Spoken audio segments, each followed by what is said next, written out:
Welcome back to another vlog. This is DuckTales Season 2, Episodes 14 and 15, Friendship Hates Magic, and the Dangerous Chemistry of Gandra D.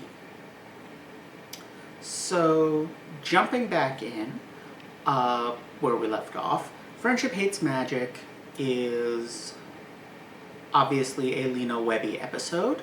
It is, I might be wrong about this, but I think it may be the first episode in which the nephews don't appear. It's definitely the first episode in which neither the nephews nor Scrooge appear. Which is kind of a cool thing, that, like, because they were by far the central characters of the old show, and here we have an episode that doesn't include them at all. That is a testament to how strong the rest of the cast is in this show, that they can support a whole episode. So, obviously the main thing happening here is that Lena is being brought back from the Shadow Realm, where she was stranded after rebelling against Magica back in the Season 1 finale. But on another level, what's happening is the formation of a new trio. One that parallels the nephews in a way. With the nephews, you've got, like, Dewey, kind of the outgoing, adventure-seeking one. Huey, the more bookish, intellectual is a strong word for a 10-year-old, but intellectual one. And Louis, the one who's a little bit more self-centered, but still there for the others in a pinch. And that's exactly what we've got now centered on Webby. You've got Webby, who is the Dewey, Vi, who is the Huey, and Lena, who is the Louie. Which is nicely played. And it's something that'll come in again at the end of the season when we get another set of parallels between the Duck cousins and Huey, Dewey, Louie, Webby.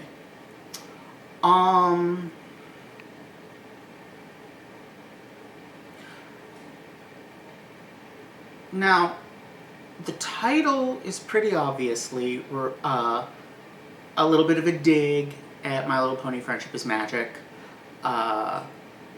which is in turn the second time, at least, that they've dug at it, because there were the ponies voiced by Friendship is Magic voice actors that showed up in that one episode with the golf, and were basically evil. The interesting thing is that it's mostly playing with the same themes as Friendship is Magic. Antisocial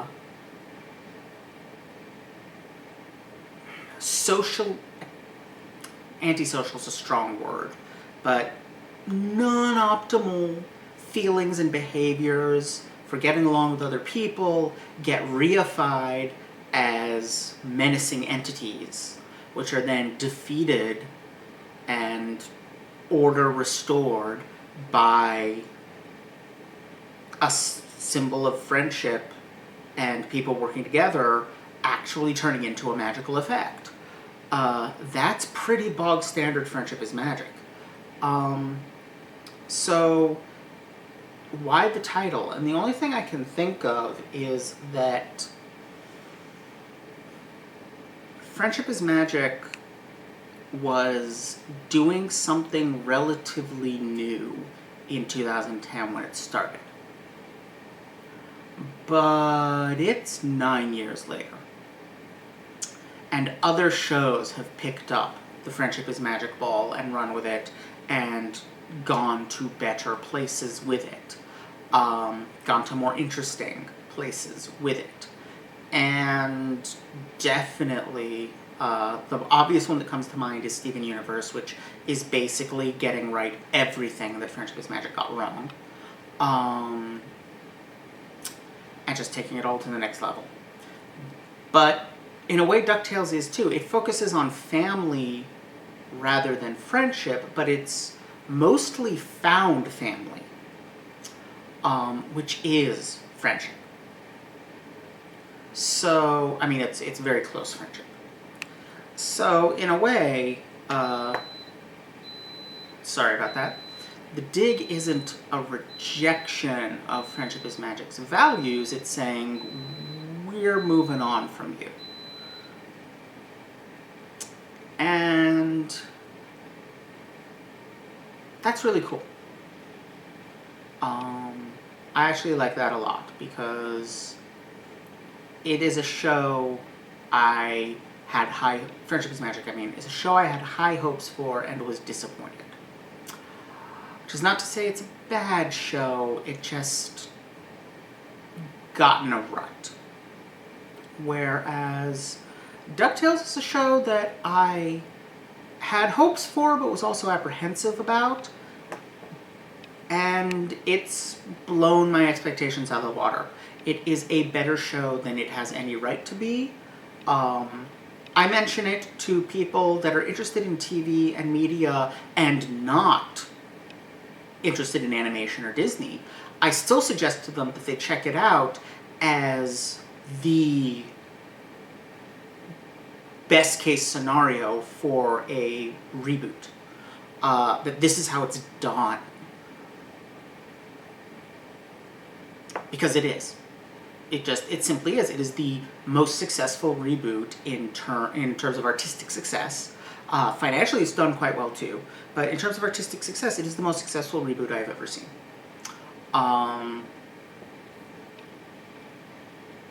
And yeah. The main other thing Friendship Hates Magic does is introduces the character of Vi, who is the cranky nerd to Webby's hyper nerd. That's really kind of all there is to her at this stage. We don't really know much about her beyond that. Moving on, the dangerous chemistry of Gandra D. This is a Fenton episode, which is nice. We could use one of those. It's been a little while. And it also is playing interestingly with stuff from the old series. And I just noticed and got distracted by, I pulled up the Wikipedia episode list so that I would get the titles right. And I just noticed that according to Wikipedia, Gandra D is played by Jamila Jamil, which is amazing. If you are not familiar, Jamila Jamil plays the character Tahani on The Good Place, which is Steven Universe's main competitor for Best Show on Television. She's fantastic. She's very funny. She does a lot of like body positivity and anti-diet culture stuff. She is quite possibly the most gorgeous human being alive. She's awesome, and I had no idea she was Gandra D. That's really cool.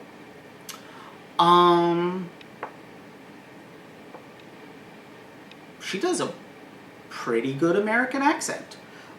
She uses what I believe is her native accent.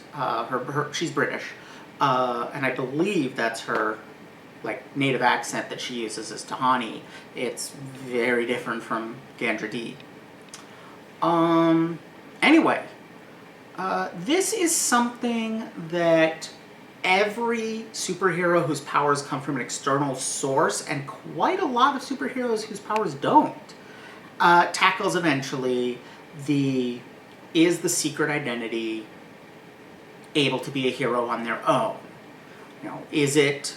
Are they the hero, or is the external power the hero? And of course it always comes back to them being the hero, which should be obvious in a superhero setting, given the number of people who get an external power source and then do terrible things with it. But it's still a story that always gets done, and honestly, it's a story that is frequently pretty good. Iron Man 3 is one of the best Marvel movies. I will not hear argument on that point. It genuinely is. Stories where Superman gets depowered are often really good. There's lots of good stuff you can do with Are You the Hero Without the Suit? Heck, that's a big part of the plot of Spider-Man Far From Home. No, not Far From Home. Spider-Man Homecoming, which is the best Spider-Man movie I've ever seen. Far From Home is actually the only one I haven't seen. I should watch that at some point. Anyway, the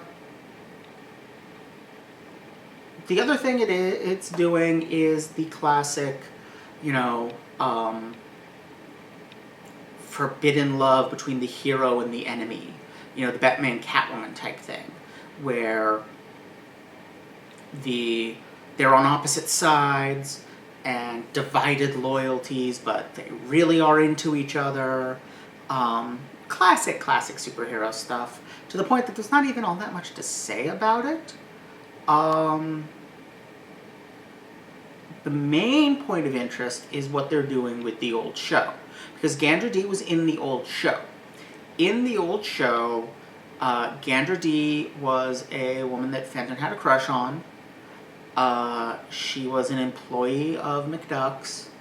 She was tall and slim and blonde, and I don't recall her as having any personality whatsoever. This is a dramatic improvement. I like tiny, dark, edgelord Gandra D.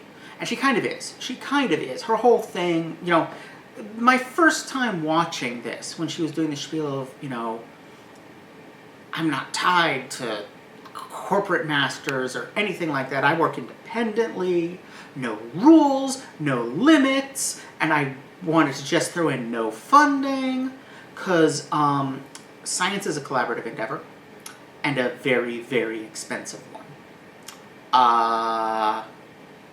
There is very little science that you can actually do without a team and backers.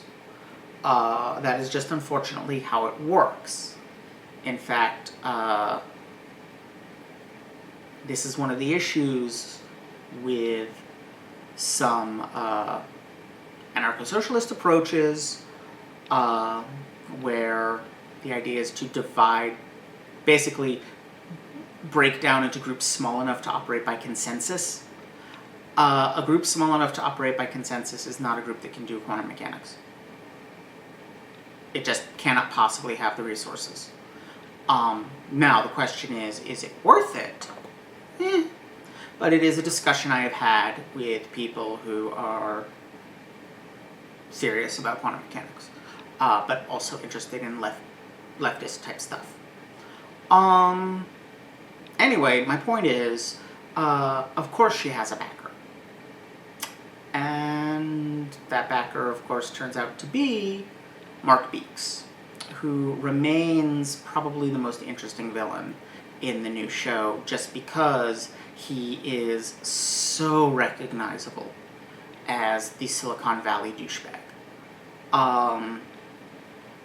The guy who just wants attention, who just wants to disrupt things, who just wants to be big and does not care about anything.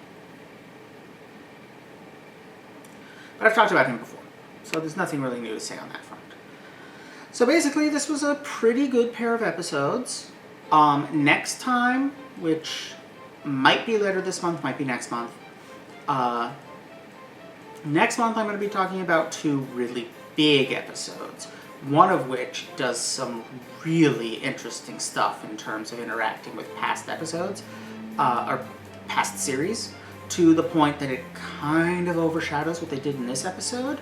but it's still worth noting that Gandra D is probably the character that we've encountered so far that has changed the most from her, or I should say changed the second most from her depiction in the old show.